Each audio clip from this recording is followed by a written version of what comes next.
Bunge la Taifa la Zimbabwe limepitisha mswada wa marekebisho ya katiba unaoongeza muda wa muhula wa urais kutoka miaka 5 hadi 7, hatua ambayo inaweza kumruhusu Rais Emmerson Mnangagwa kuendelea kuongoza nchi hadi mwaka 2030. Zaidi ya wabunge 200 waliunga mkono mswada huo wakati wa kura iliyopigwa Alhamisi, idadi iliyozidi kiwango kinachohitajika cha thuluthi mbili ili kufanya marekebisho ya katiba. Wabunge 216 walipiga kura ya kuunga mkono mswada huo, huku 42 pekee wakipinga hatua hiyo. Mbali na kuongeza muda wa muhula wa urais, mswada huo pia unapendekeza kufutwa kwa uchaguzi wa moja kwa moja wa rais. Chini ya mfumo mpya, rais wa Zimbabwe atakuwa akichaguliwa na bunge badala ya wananchi kupiga kura moja kwa moja.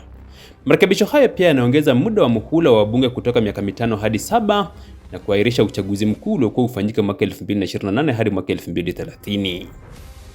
Rais Mnangagwa mwenye umri wa miaka 83 alichukua madaraka mwaka 2017 baada ya kuondolewa kwa aliyekuwa rais wa muda mrefu Robert Mugabe kwa msaada wa jeshi.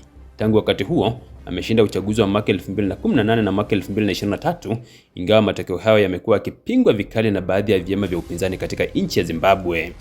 Mswada huo sasa unaelekezwa katika Seneti ambapo unatarajiwa kupata uungwaji mkono kabla ya kuwasilishwa kwa Rais Mnangagwa ili kutiwa saini kuwa sheria.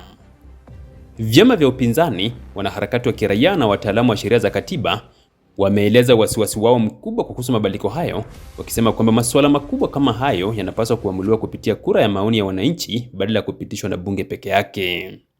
Wakosoaji wanaonya kuwa hatua hiyo inaweza kudhoofisha demokrasia na uwajibikaji wa viongozi kwa wananchi, huku wafuasi wa serikali wakisisitiza kuwa marekebisho hayo yatasaidia kudumisha utulivu wa kisiasa na mwendelezo wa sera za maendeleo nchini. Katiba ya Zimbabwe iliyopitishwa mwaka 2013 iliweka ukomo wa mihula miwili kwa rais na kueleza kwamba mabadiliko yote ya kuongeza muda wa urais yanapaswa kuidhinishwa na wananchi kupitia kura ya maoni.